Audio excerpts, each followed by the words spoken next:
Hello, everyone, and welcome to McGill Cares webcast series supporting family and informal caregivers. I'm Claire Webster, a former caregiver, certified dementia care consultant, and founder of McGill University's Dementia Education Program. I work with a dynamic team of leading healthcare professionals to oversee the program, who include Dr. José Moret from the Division of Geriatric Medicine and Dr. Serge Gauthier, Professor Emeritus, formerly of the McGill University Research Center for Studies in Aging. McGill Cares is supported by the Amelia Saputo Community Outreach for Dementia Care. I am very excited about today's episode as we have the founder of the Montreal Cognitive Assessment, the MoCA. Today, my guest today is Dr. Ziad Nasreddine. Dr. Nasreddine is founder and director of the MoCA Clinic and Institute. He's a graduate of the University of Sherbrooke Medical School and is actively involved in clinical research on Alzheimer's disease. He created and developed the Montreal Cognitive Assessment, the MoCA test, which is available in 100 languages and dialects and used in over 200 countries around the world. Dr. Nasreddine will share with us how he developed the MoCA test and the process of diagnosing dementia. He will also provide us with an overview of some of his new exciting initiatives. Welcome to McGill Cares, Dr. Nasreddine. Thank you so much, Claire, for this very nice introduction. It will be a pleasure to speak about this important topic, cognitive screening and early detection. And since it is the most widely used test in the world, I'm so excited to hear how you founded it and the way it's being used today. So I'll let you take it away. Thank you so much. So thank you again for this nice introduction, Claire. And today I will speak to you about the importance of early detection for cognitive impairment and how the MoCA test was developed and how it's now being used around the world, and the new ideas of how to improve that test and to make it available for more people with different abilities, either hearing impairment, visual impairment, low education, remote testing with the COVID, and new ideas that I will share with you how to tackle the need for cognitive screening as new therapies are coming out soon, hopefully. My conflict of interest for this presentation, obviously I'm the MoCA test creator, and so we have a bias, favorable bias for that test. I'm involved also in multiple clinical trials with the pharmaceutical industry. So the plan today is to speak to you about the early diagnosis, and so that we can intervene early in managing cognitive dysfunction. How do we follow up our patients, what new research is bringing, and also speak also about the test and its various versions of the test and the digital development of the tool. So when we see a patient in our clinic, we are concerned often about a patient who's concerned about their cognition. They come to see us and we're saying to them what's happening, since when the problem started, and we're trying to become like a investigator, trying to inquire what's the cause of the problem. So we are taking the history taking is so important to know what's happening and since when, and what factors could affect their cognition. This not always means that they have Alzheimer's. Multiple causes of memory problems exist, including stress, including depression, sleep problems, medication intakes. I'll go through those elements. So the doctor has to determine what the possible cause could be. So they will run questions about their organization of their house, how they're able to manage their finances, if the cognitive impairment is affecting their ability to orient themselves in time and space, if they have difficulty with driving, for example. So these questions will be asked at the first interview with the patient. Then we run a physical and neurological exam to determine the other signs of general illness or other neurological conditions that could affect the patient. We also look at lifestyle factors, smoking, alcohol intake, now marijuana intake as well. Family history also, as we know that genetic component could be important. So we look into that as well. So when we see the patient, we after doing the history intake, we then run a cognitive screening exam to see what cognitive functions are working well, what functions might be working lower than expected for the age of the patient and their education level. There are several cognitive screening tools that are available for clinicians. The most known are the MMSE, Mini Mental State Exam, and the MoCA also, since a few years now, has becoming more and more used as a tool because it detects earlier cognitive impairment than the MMSE. There's also simpler tests, clock drawing tests, and the mini-cog that are shorter versions of screening tools, but they are not sensitive enough for early stage of impairment. So what is the MoCA? The MoCA was developed in 1996 when I came back from California after my fellowship.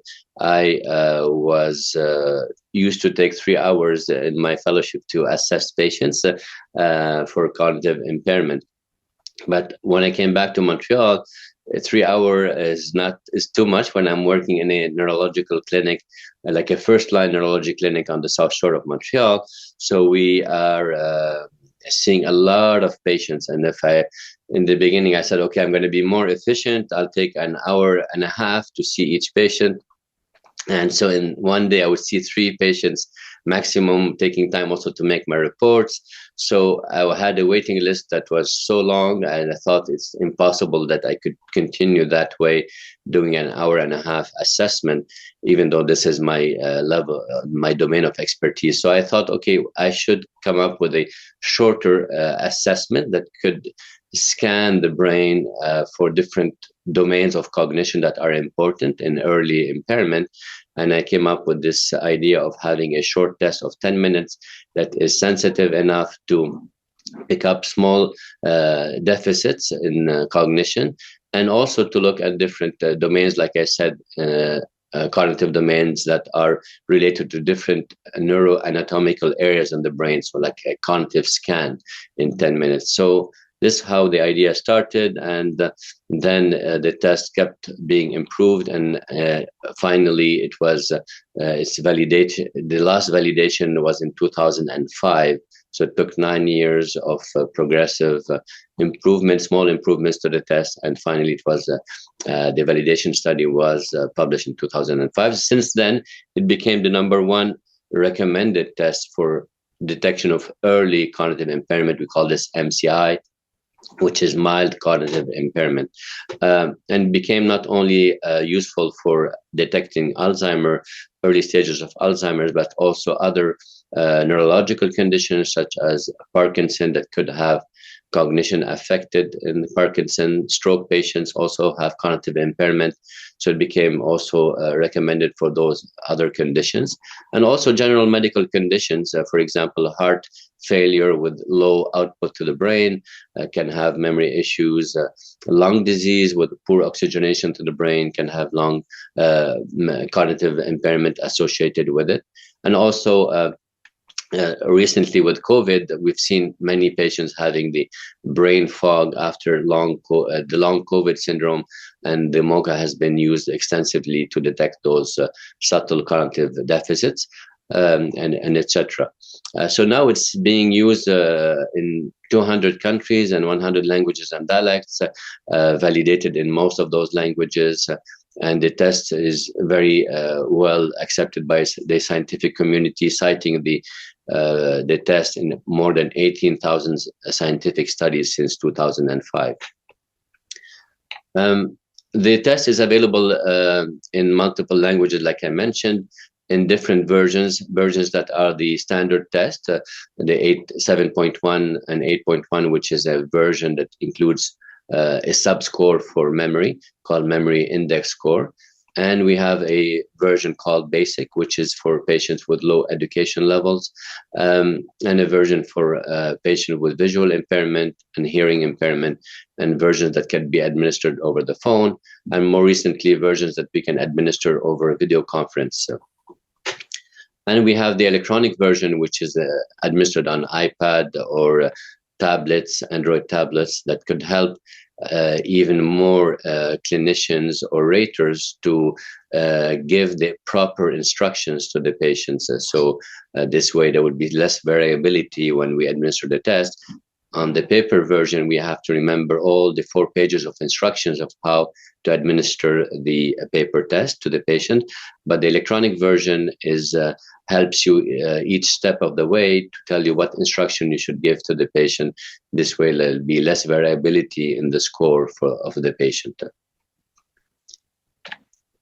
It's so popular that it's now made the MoCA test to the Netflix series, Grey's Anatomy. Dr. Gray was examining one of her colleagues in the show who had some memory difficulties. The same thing after a head injury in the House of Cards. There was also some issues with memory, and the MoCA was also used there. And in This Is Us series, also Rebecca had some difficulties with her memory. They took her to Los Angeles to see a physician there, where he administered the MoCA test. And it's also so popular not only in fiction but in reality that the test made it to the White House, examining in 2018 the previous president of the United States. And I had to give interviews after that to explain how come the president had that type of score. So it was a very busy time for me to speak to the media at that point.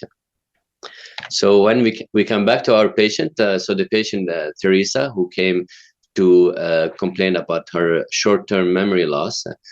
She's a grandma of, she's 76, and she's complaining since at least a year or two of short-term memory loss.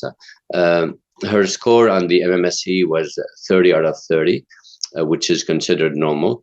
And when we do the MoCA, which is more sensitive and more difficult than the MMSE, she scored 22 out of 30. And we can see, it's maybe a little bit small, but we can see on the right hand here the score on her memory part of the test. The immediate memory is very good, but when we ask her the delayed recall memory, which is 5 minutes after we ask her to recall the words, the delayed recall is at 0 out of 5. So when we give her 5 words to remember, she would not recall any of those 5 words after 5 minutes. Although immediately she heard the words, she repeated them twice, but with time, the memory, the words lose a trace in her brain, and she forgets all 5 words. And even when we give her cues to try to help her recall those words, she still has difficulty finding them. She only found 2 out of the 5 with multiple choice cues, which means her memory impairment is severe, at least for short-term memory. We also see some difficulties with executive functions, like alternating between numbers and letters in the first trial of the test, and some difficulty placing adequately the long hand and the short hand of the clock to point at 11:10. Otherwise, she had also some difficulty finding words. She found 9 words in 1 minute, and she's supposed to have at least 11 words and more. So when we see this type of pattern of cognitive dysfunction, then we have to do more investigation to determine the cause. So the clinician will have a challenge to see, is this the pattern we see in Alzheimer's? Is it a pattern we see in other neurological conditions? And then we have to look at our neurological exam, see if there are signs of Parkinson or signs of normal pressure hydrocephalus. These are different neurological conditions that can affect memory, but they are often accompanied by other neurological signs on neurological exam.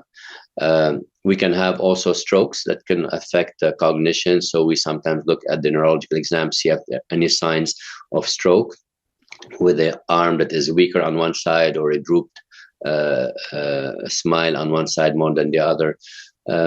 We also look if the patient has vascular factors that could increase their risk of having a vessel disease in their brain. If they have high blood pressure, diabetes, for example, cholesterol, obesity, or smoking, it can increase their risk of having a vascular cognitive impairment.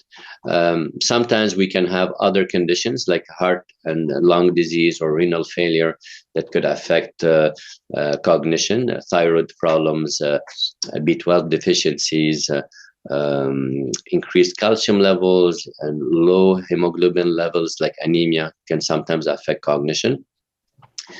Rarely we can have brain tumors that can also be coming in the presentation, but usually they don't have only memory issues. Medication is also a big issue. Often sedatives that we take for sleeping or for anxiety or narcotics that we can take for pain can also affect our cognition. Some medication will have anticholinergic effects, meaning that they affect the acetylcholine, which is one of the neurotransmitters involved in attention and memory. So some medications can affect the anticholinergic system, so we have to review those medications. We can also think of other causes of cognitive impairment. Could be stress related, depression, burnout, or anxiety. Now we also have to consider the intake of alcohol, how many drinks a day we're taking. If we exceed the recommended or the maximum recommended level of alcohol intake, then we could also be at risk. The same thing with the intake newly of marijuana products. So when we go through all this differential diagnosis, we have to determine what is the most likely cause, and then we have to also consider doing more investigations like a blood test to check different B12 levels, thyroid function, as well as other different levels of metabolic abnormalities that can affect cognition.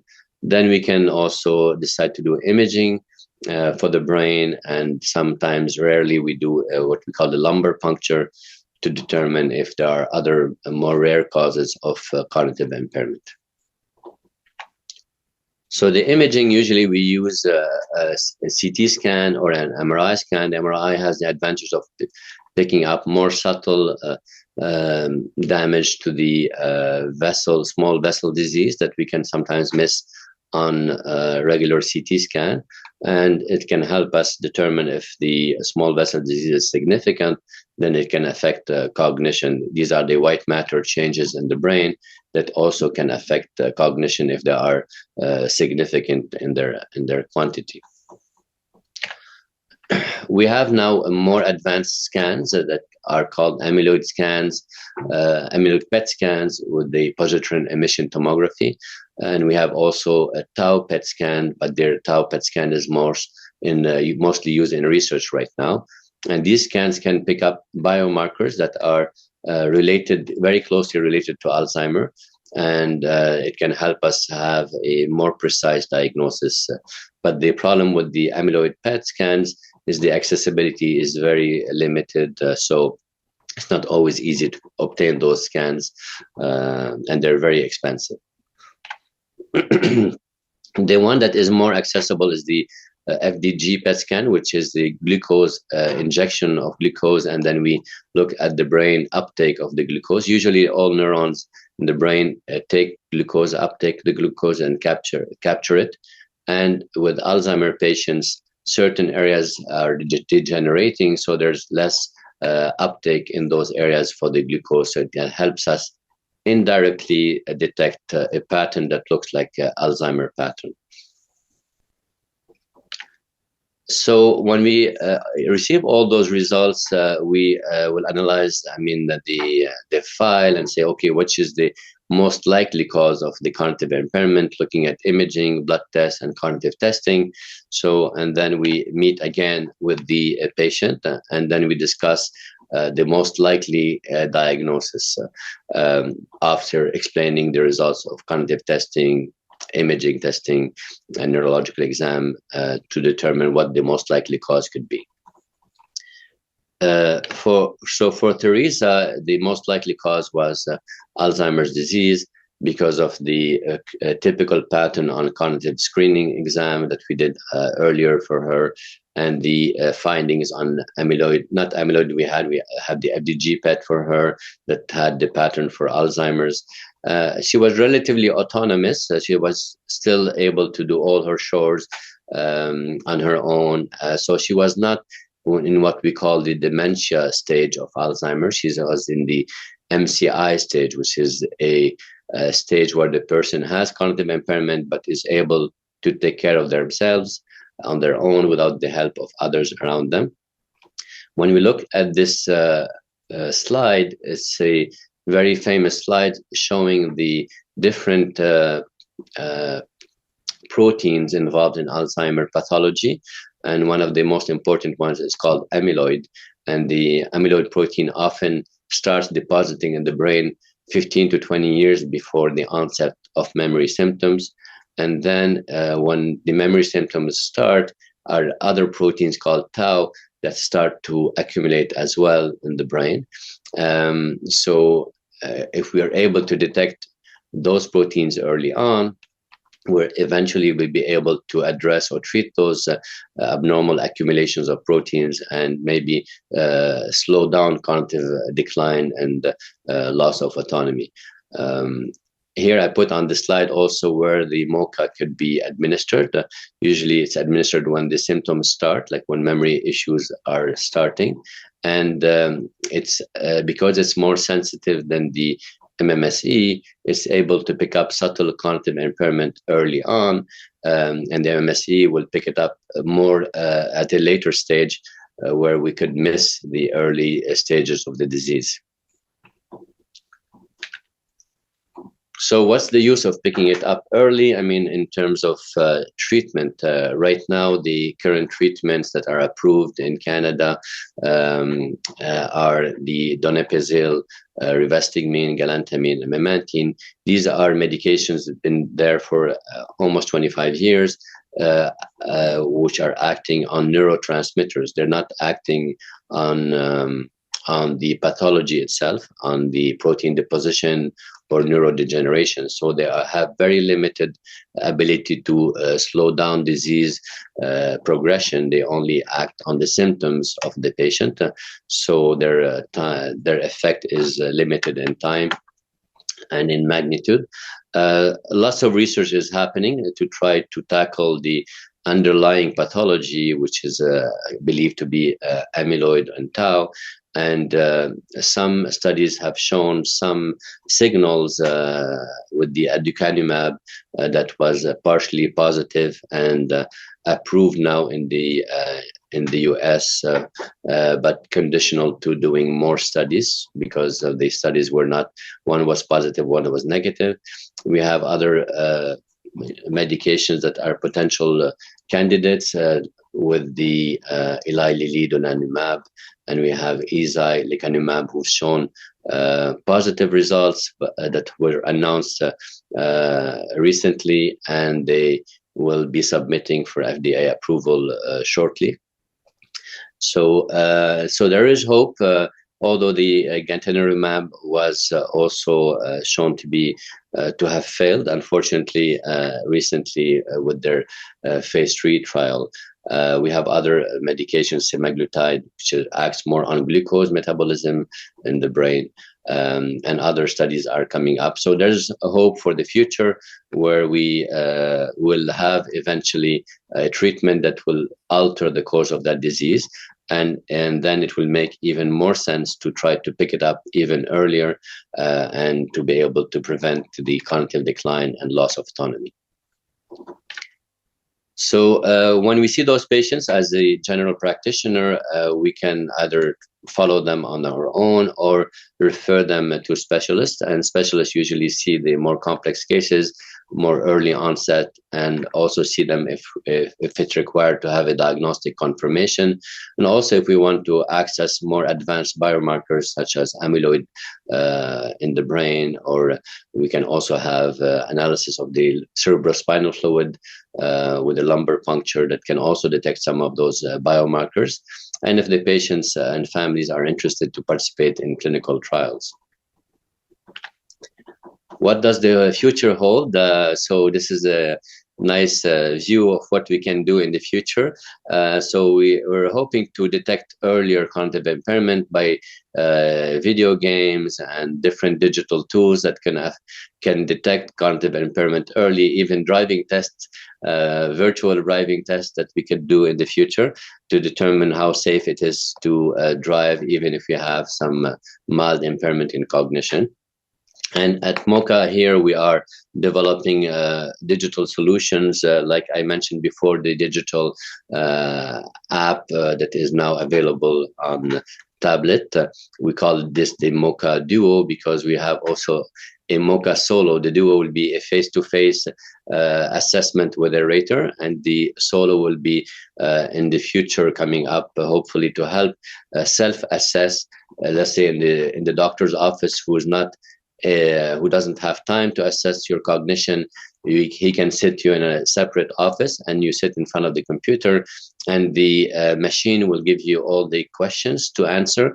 And with the voice recognition and artificial intelligence, it will capture your responses and it will automatically grade the test and give your doctor immediately the test results. While you're waiting in the waiting room, he will have your test results, and then he can see you and explain and interpret the test for you, thus saving a lot of time for doctors who are very busy, especially if we need to screen more and more patients. I think this solution will be very welcomed for the clinicians. And it will be probably more accurate than humans because it will be standardized way always of asking the questions in the same way. The scores will be following a specific algorithm. So I think it will be even more precise for very detailed testing of patients. We're also working on a public app that the general public can use. The Duo and the Solo will be for physicians only. And the espresso, which to remain in the theme of coffee, will be for the general public, which should be a test that will help assess your cognition quickly on your phone or a tablet or a desktop, where we will look at short-term memory, also concentration, processing speed, executive functions, which are usually affected in early Alzheimer's. So this espresso is being validated right now. So we hopefully it could predict what your MoCA test score could be, and then it will incite you to either see your doctor, or maybe it can reassure you about your cognitive abilities. We're also working on a MoCA Drive, which is also a computerized game that you're driving the car on the streets, and we can try to predict if you are making too many errors and could affect maybe your real driving. So we have to compare this to the on-road driving. So it's a longer process to come up with this solution, but could be very helpful knowing how much we want patients to continue to be autonomous, but at the same time, we don't want them to to be at risk of accidents and put themselves at risk and the other people on the road at risk. So it's important to have a quick assessment that can determine that risk for driving. So we're working on the MoCA Espresso, like I mentioned before. So if we are concerned about somebody in our family, we could do the MoCA Espresso with them. And then we could eventually intervene early instead of waiting to see our doctor. Or sometimes we're scared to see the doctor. We don't want to know the answer to the question about our cognition. So it could be done privately, and then take your time to decide if you want to go or not. But it could be a helpful tool in that way.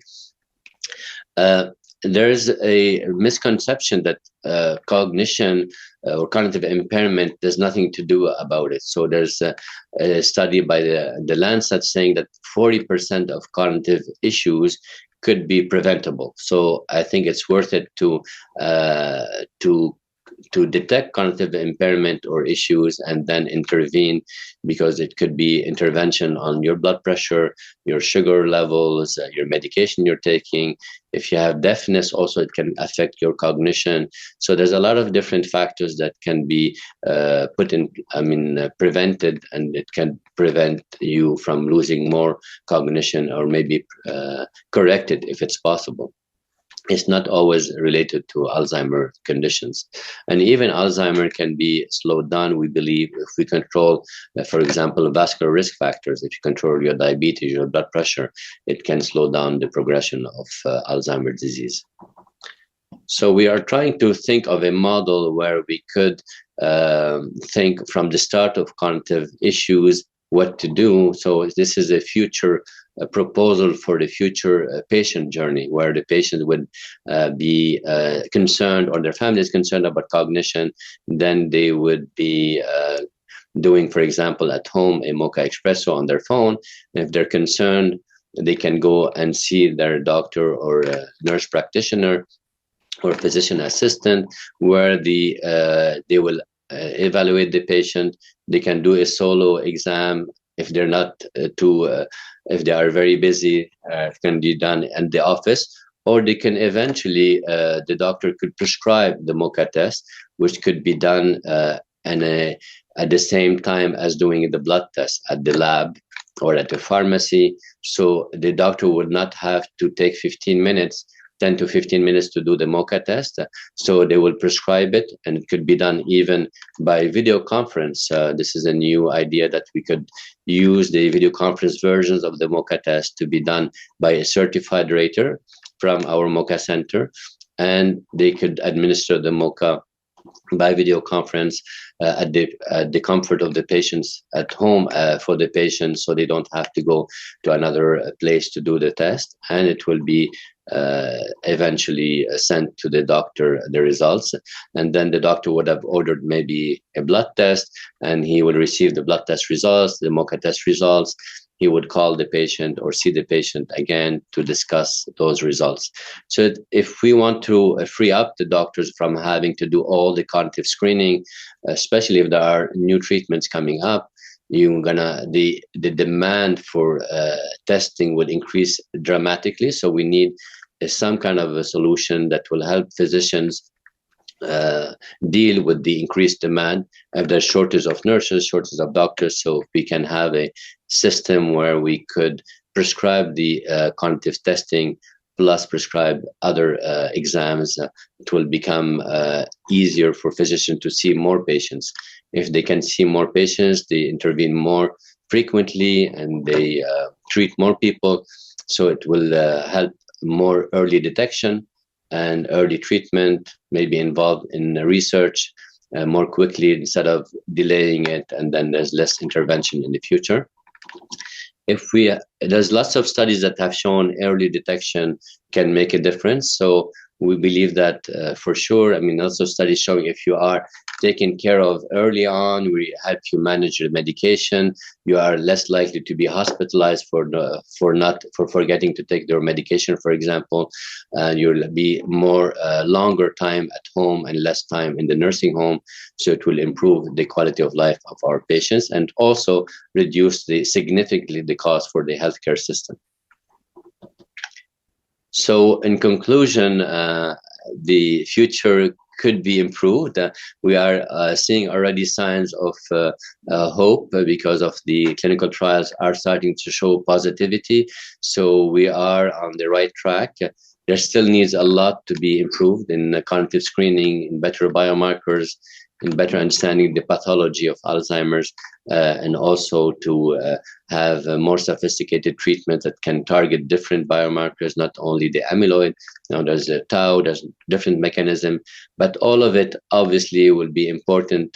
All of it is dependent on how much we fund research. So the same for cancer, for cardiovascular disease, tremendous, milestones were reached with the treatments for those other conditions. But for Alzheimer's, there's much less funding. And I think the key is to improve research funding that will provide all these good answers and good treatments that could be prevention treatments and also curative treatments for this important pathology that is affecting so many people in our society. So I will stop there. Thank you so much for listening to this presentation. And obviously, I'm still available if you want to contact us to give us ideas of what you would like to suggest in terms of new ways of assessing cognition.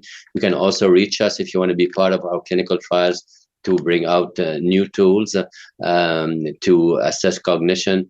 We're running multiple trials here for that. And I want to thank also the team at MoCA Cognition, the clinical team. We have the research and clinical trials team and the MoCA test team. So thank you so much for your time and for your interest in this topic. Thank you so much, Dr. Nasreddine. Honestly, what an amazing presentation and so educational and informative. I would love to have a few minutes to have some questions with you. So I find this incredibly interesting and probably one of the most informative talks that I've seen to date to really educate, the general public about the whole journey through a diagnosis. And I love your message about the importance of, seeking early diagnosis, because like you mentioned, I think a lot of people are really afraid of this disease. A lot of people say, oh, well, there's no cure, so why bother becoming diagnosed? My team and I at McGill, we just finished writing the 2021 and 2022 World Reports. And, some of the challenges that came up were, first of all, what would you say with regards to, the lack of public awareness on a global scale about the early signs and symptoms of dementia? You don't see too many public awareness campaigns about signs and symptoms. Yeah, I think this disease, and also the geriatric diseases in general, I think there's a lot of discrimination, I think, for our elderly populations, that we are not considering them as much as we should. They're being neglected, frankly neglected, compared to the other conditions that are taken care of in our society. A lot of, researchers try to apply for grants, and it's so limited the amount of funds available. So there's not much interest, at least in the society level, to care for those patients who are suffering from those conditions. And often they say it's we're not gonna keep people forever, and we're not gonna invest a lot in those conditions. So I'm very disappointed that it is not considered a priority, and it's I think there's a lack of respect for our population that are older, that we don't give them the best quality of life. They deserve it. They've done so much for society, and we're now accepting it that they go to a nursing home and that's it. So, and I think with the COVID, it made us realize that we are definitely not doing a good job with our elderly, and they're being neglected. And I think it's maybe shifting the awareness that we should do something, and we should keep them at home as long as possible. And there are ways to prevent cognitive decline. At least 40% of it could be preventable. So, and I think this message of 40% is definitely not much known. I mean, when I speak to people, it's, oh my God, I didn't know it was this much. And the Lancet, 2 years ago, made it 12 factors that you can act on, including pollution, including hearing, diabetes, cholesterol, obesity, physical activity, cognitive activity, socialization. All of those elements are not maybe known to the general public. And I think if this message is on a billboard saying 40% of cognitive decline could be prevented, please act now, consult now or screen now for your cognition if you're concerned. I think it's a huge thing. I think there's, at the same time, there's worry that the system is so over cracking from every side. that this will bring on so many people worried. And at the same time, we should be, our cognition is our most precious, treasure that we have as humans. This is what makes us remember things, what makes us learn things and improve. And if we neglect that aspect, it's like we're neglecting the most important thing in our lives, which is our memories, our learning abilities. And we should protect it the same way and even more as we protect, as we treat our blood pressure or we treat our diabetes. Cognition should become something standard that we screen for. For example, you check your blood pressure, you check your sugar level, but nobody checks really their cognition. And all these elements, why do we protect? Why do we treat the blood pressure? We treat it for preventing heart attacks, preventing strokes, but also it could definitely prevent cognitive impairment. So, and this is not well known. So if we teach, about this, I think it will help people be more aware. They will be taking more seriously their pressure, the blood pressure. There will be more exercise, more nutritional ways of preventing those illnesses, and it will make a huge difference. So the message that I would like people to remember is cognition is precious. Let's protect it. Let's prevent it from getting worse. I think also, when you look at all of your differential diagnosis, like all the possible causes, as a medical doctor, you have to be such a detective. Like there's so many possible factors, and just looking at, the steps to get a proper diagnosis, it's not just about the MoCA, but there's so many other steps that have to be taken. And what we saw from the world reports is that there's been a true lack of education of healthcare professionals at the university level in terms of how to go about all these steps. When you talk about the correlation between cardiovascular health and dementia, or, knowing how to do these diagnoses. And right now, unfortunately, for so many people, they don't know the early signs and symptoms, and then they don't know what type of doctor to go see, because they think, do I see a family doctor? Do I see a psychologist? Do I have to see a geriatrician? It's this pathway to getting that proper diagnosis is completely broken, and not clear. So I think that we have to look at, one of the call to actions from the 2022 World Report was really all about, enhancing the education at the university level, and providing, the doctors are learning about the disease and a pharmacological approach, but there's got to be a lot more about, what are the signs and symptoms, what are non-pharmacological approaches. Absolutely. Yes. The physicians, they say, it's normal, you're forgetting, it's normal as aging, and they have 15 minutes to see the patients, or 10-15 minutes. So they're not going to be able to tackle necessarily that issue. So they often brush it off. As we'll see this next time, if it's still a problem next year or 6 months from now. So there's a lot of estimation of how significant it is to detect early. And because it also takes time, and they have other patients, that complaining of cancer symptoms, and now they have to, and they're gonna say, I have something to do with cancer, but not with Alzheimer's, because they think, okay, I'm not going to be able to intervene. Why should I detect anything? Why should I do any investigation? So the doctors definitely need to know that the cognition has a lot of impact on the quality of life of the patients. And if we can provide them ways to help them screen, like we're suggesting in our presentation, maybe it could be a solution to consider, so that they are not having to choose between asking questions about cancer and also tackling Alzheimer's symptoms with other patients. So this is something that could be maybe proposed, that they could prescribe the test as they prescribe a blood test. They would prescribe a cognitive screening test that could be also administered. Yeah. So I have one last question. Everybody's looking for hope, and when you talk about in terms of research, all the drugs that are being tested right now and that may or may not be approved, but for the ones that do finally get approved, how long does it take to get from approval into the market? How easy is it for people to get a hold of this medication? Because I get that question a lot from families that I work with. Like, I heard there's a medication. How do I get it? So what is the real path to getting the medication?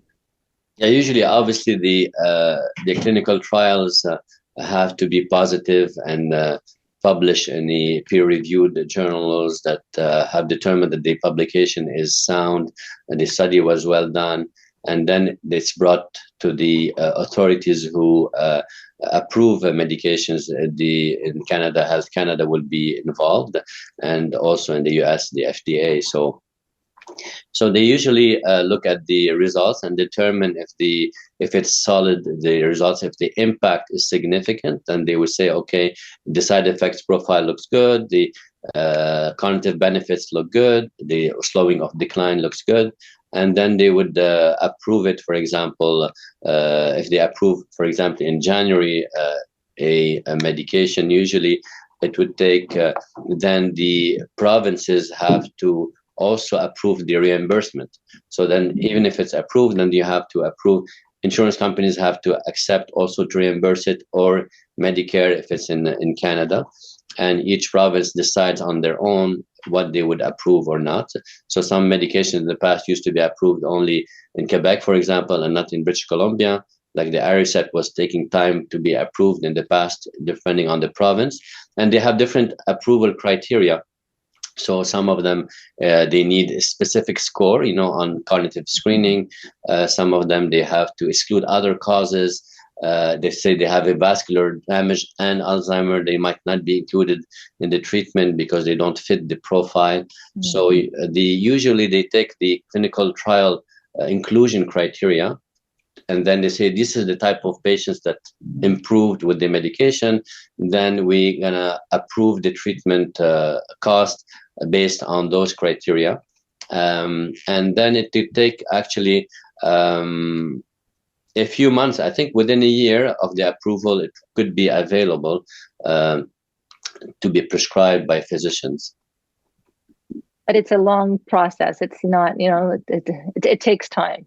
And it takes time, usually at least 1 year, actually, from the request of the, let's say, the industry who puts a request for approval. Usually Health Canada would take 1 year to respond and to give their answer. So if they present, for example, in January of next year, any request for approval for the new medication that has been shown some positive results, it could take up to 1 year later for the answer to be given for the approval for Canada, and a few months more for the provinces to decide to reimburse or not. Dr. Nasreddine, thank you so much for taking the time to be with us today on McGill Cares, and I'm really, really grateful. It was such an amazingly informative webcast that you've done with me. Thank you for the great work you're doing, Claire, and it's a pleasure to be here. So this webcast is an initiative of the McGill Dementia Education Program, which is funded by private donations.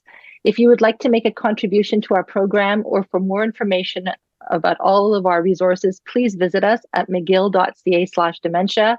And if you would like to join our mailing list to be notified about upcoming episodes of McGill Cares, as well as important programs and resources, please email us at dementia@mcgill.ca. Thank you for watching.